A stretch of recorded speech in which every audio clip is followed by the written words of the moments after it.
그러니까 이제 처음에는 감방 동지로 시작했던 관계가 하와이에서 갈등이 시작돼서 상해에서 갈등이 증폭되고 다시 이제 이승만이 때려쳐버리고 나 이거 안 하겠다고 해서 나오잖아요. 그래서 나와서 하와이로 돌아간다. 하와이 돌아가니까 박용만도 여기 와서 같이 또 싸우고 이러다가 나중에 박용만은 블라디보스톡으로 넘어가서 블라디보스톡에서 뭐 나쁜 그 문헌에 보면 박용만을 비난하는 문헌에 보면요 일본 제국주의 앞잡이가 돼가지고 이중 간첩이 됐다라는 평가를 받아요. 하여튼 그래서 박용만과 이승만이 하와이에서 1920년부터 이때까지 하와이에서 이승만이 활동하면서 독립운동을 할 때 처음에는 굉장한 서로 간의 지지자, 후원자, 친구로 시작해서 아주 마지막에 끝판에 가면 처처지 원수가 되는 관계로 끝나요. 그 다음에 이제 또 이승만의 경쟁자 중에 가장 여러분이 기억해야 될 사람이 그 다음에 김구죠.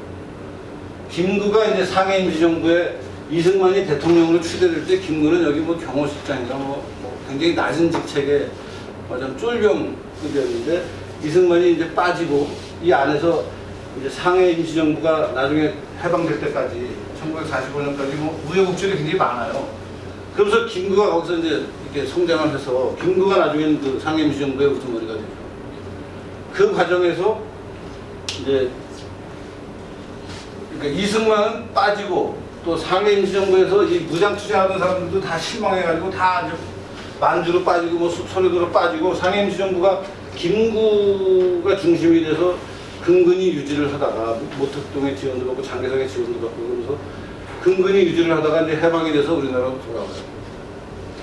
근데 그때 상해 임시정부를 대표하는 사람은 김구였고 이승만은 미국의 독립운동을 대표하는 사람으로 다 귀국을 하죠. 귀국을 해서 우리나라에 들어오니까 우리나라에서는 지하에 있던 남로당 또 해외에서 들어온 공산당 계열의 독립운동가들이 이제 또 그 당시에 뭐 남로당의 남로당이 누구죠? 박헌영부터 시작해서 여운형 뭐 김규식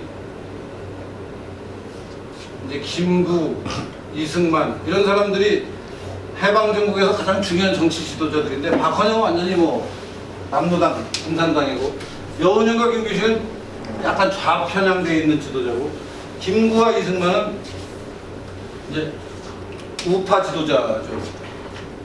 그래서 박헌영은 초기에는 이제 굉장히 역할을 하다가 미 군정이 박헌영 노선을 불법화시키고 왜냐하면 박헌영이 저걸 만들어요. 위조 지폐를 만들어요. 정판서 위조 지폐 사건이라고 해서 자기네 활동 자금으로 쓰려고 화폐를 공장에서 막 몰래 찍어내요. 그게 미군정 당국에 걸려가지고 박헌영은 이제 지하로 들어가는 불법화가 돼버리고 이제 여운형, 김규식, 뭐 김구, 이승만 이 외에도 뭐 엄청나게 많은 지도자들이 그때 활동했는데 이제 대표적인 게 이 사람들이 약간 중도 좌파들이에요. 이 사람들은 확실한 우파들이고. 그래서 이 두 세력이 갈등하는 게 한동안 그래서 미군정이 이 두 사람을 내세워서 남한의 국가를 세우려고 노력을 하기도 하다가 이제 거기에 대항해서 김구와 이승만이 좌파와의 연합은 안 된다. 미국은 확실하게 우파 노선을 가져야 된다라는 이제 주장을 하고 그걸 미국 워싱턴에도 막 가서 관철시키고 해서 결국은 이제 나중에는 그 남북 북한에서 벌어지는 일 때문에 이 사람들의 노선이 남한이라는 대한민국이라는 나라를 건국하는 노선으로 되면서 이제 건국이 되는데 건국이 되는 마지막 단계에서 김구가 이승만하고 협조적인 관계를 계속 유지하다가 이제 신탁통치 이 사람들 사이의 갈등을 가장 대표하는 게 신탁통치예요. 아까 여기 유임통치 있었잖아요. 유엔의 신탁통치를 찬성할 거냐 반대할 거냐 해서 전체 처음에는 우리나라를 뭐 일정한 기간 3년이면 3년, 5년이면 신탁통치를 하자라는 거에 처음에는 다 같이 반대하다가 모스크바에서 야 이거 찬성하라는 지령이 내리니까 이쪽 나이 되는 사람들이 다 찬성하게 돼요. 그래서 신탁통치 찬탁하고 탁치를 찬성한다, 탁치를 반대한다. 이 두 개의 노선이 엄청 갈등하는데 반대하는 노선을 대표하는 게 김구하고 이승만이었어요. 이때만 해도 두 사람이 굉장히 우호적으로 서로 적극적으로 돕는 형제와 같은 이제 정치 지도자 역할을 했는데, 그래서 신탁통치 안이 이제 철회가 되고 그냥 대한민국이라는 나라를 좀 만들자. 그래서 뭐 50선거하고 뭐 7월 17일 날 헌법 만들고 8월 15일 날 정부 세우고 12월 12일 날 유엔에서 우리나라를 승인해주고 이런 절차를 쭉 거치는데, 그 사이에 김구가 북한에서 얘기했던 남북 지도자 연석회의라는 거를 해서 통일된 국가를 만들어야 되는 거 아니냐는 주장을 상투적으로 지금이나 그때나 북한 정권이 하고 김일성이 하고, 그거에 혹해가지고 남한에서 이승만과 같이 건국 작업에 동참을 하다가 저기에 혹해서 넘어가요. 그러니까 그 남북 지도자 연석회의가 뭐 황해도 해중가에서 열리는데 거기에 참석하면서 김일성한테 이용을 당해요. 그래서 결국 김구는 마지막에 이승만하고 해방전국 내내 같이 가다가 마지막에 건국하는 대한민국이라는 나라가 최종적으로 서는 순간에 대한민국 반쪽짜리는 안 된다. 민족 통일된 국가를 세워야 된다. 그러면서 김구가 이승만하고 갈라서 버려요. 그래가지고 오늘날까지 이제 김구는 통일을 추종하는, 통일을 하고 싶어하던 진정한 지도자였고, 이승만은 분단된 나라를 만드는데 책임을 져야 될 사람이다라는 식의 비난도 일게 되는데, 이승만의 단독 정부, 이 문제는 공부 많이 했죠, 여러분. 이승만이 왜 남한만의 단독 정부를 세워야 되는지를 설명한 이유, 그거 공부했어요? 그러니까 이제 해방 정국에서 가장 쟁점이 됐던 게 여러 가지 쟁점이 있었지만 가장 쟁점이 됐던 게 남북한이 통일된 국가를 세워야 될 것이냐. 현실적으로 북한은 김일성이 점령을 하고 있고 남한은 이제 미군이 점령을 하고 있으니까 북한에는 소련과 김일성 체제 때문에 자유민주주의 체제가 들어갈 수 없습니다. 남한이라도 정권을 세우자는 게 이승만의 노선이었잖아요.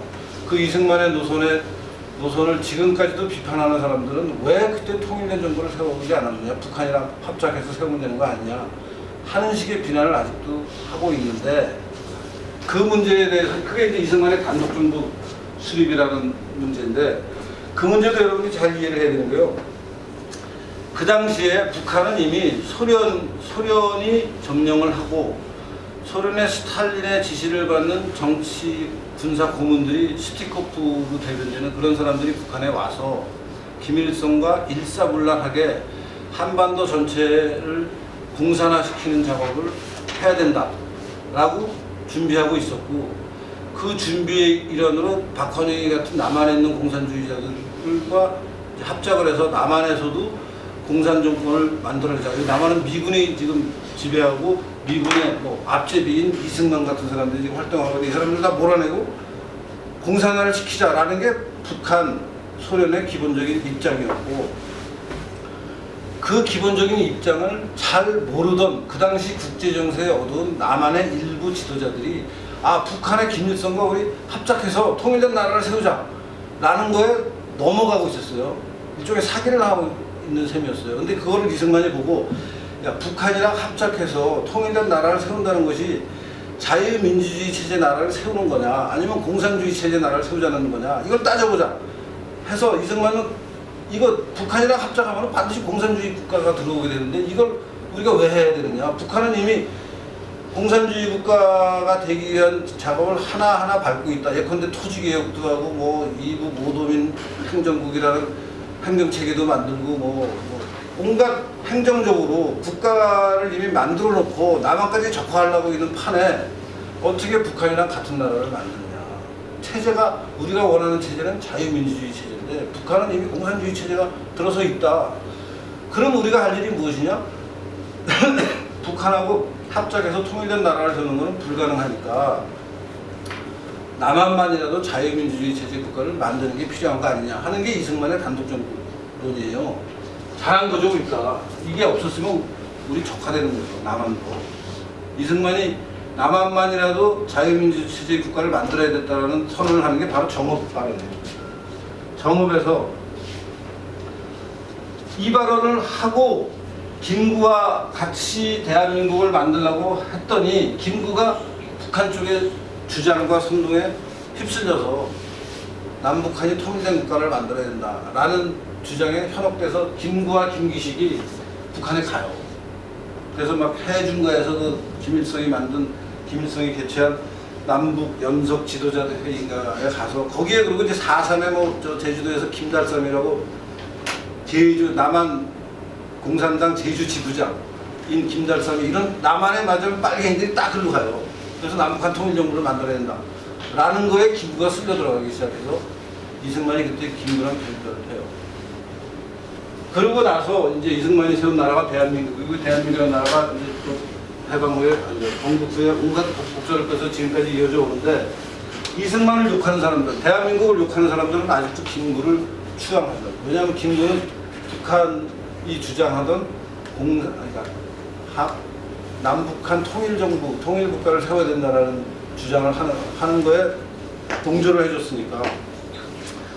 근데 그 말이 그냥 남북한 통일정부라는 겉으로의 그 레토릭, 수사만 들으면은 말이 되는 것 같은데 내용으로 들어가서 생각하면 그럼 남북한 통일국가의 기본적인 이념이 무엇이냐? 공산국가가 되는 거냐? 자유민주주의 국가가 되는 거냐?를 따져보면은 공산국가가 되는 거예요.